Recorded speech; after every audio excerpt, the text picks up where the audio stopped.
এবার পাকিস্তানের ধাওয়ায় পালালো ভারতীয় যুদ্ধবিমান। পাকিস্তানের আকাশে অনেক দাপটের সাথে একটি দুটি নয় 4-4টা রাফাল জেট নজরদারি করতে গিয়ে এই পরিস্থিতির সৃষ্টি হয়েছে। পাকিস্তানের ধাওয়ায় অনেকটা চাচা আপন প্রাণ বাঁচার মতো করেই পালাতে হয়েছে ভারতীয় বিমান বাহিনীকে।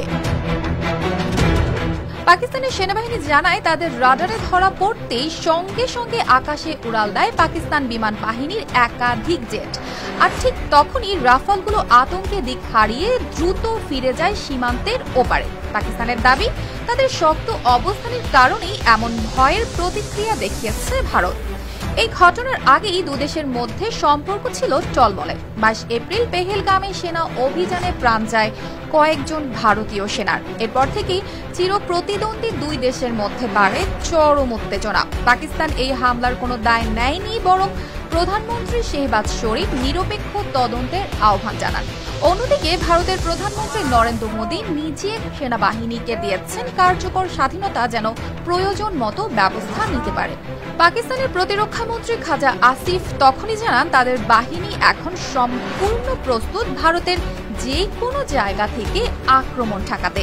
এমন অবস্থায় যখন দুই দেশের মধ্যে উত্তেজনা চরমে, তখনই ঘটে এই রাফাল ধাওয়ার ঘটনা।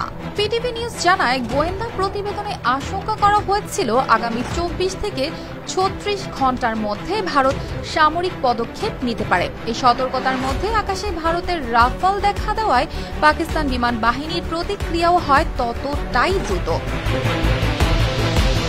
এদিকে পাকিস্তানের পররাষ্ট্রমন্ত্রী ইসহাক দার জানিয়ে দিয়েছেন তারা কখনো আগে আক্রমণ করবে না, তবে ভারত আগালেই জবাব হবে কঠিন। এরই মধ্যে নিয়ন্ত্রণ রেখা বরাবর দুই জায়গায় পাকিস্তানের দাবি তারা ভূপাতিত করেছে ভারতীয় দুটি কোয়াডকপ্টার।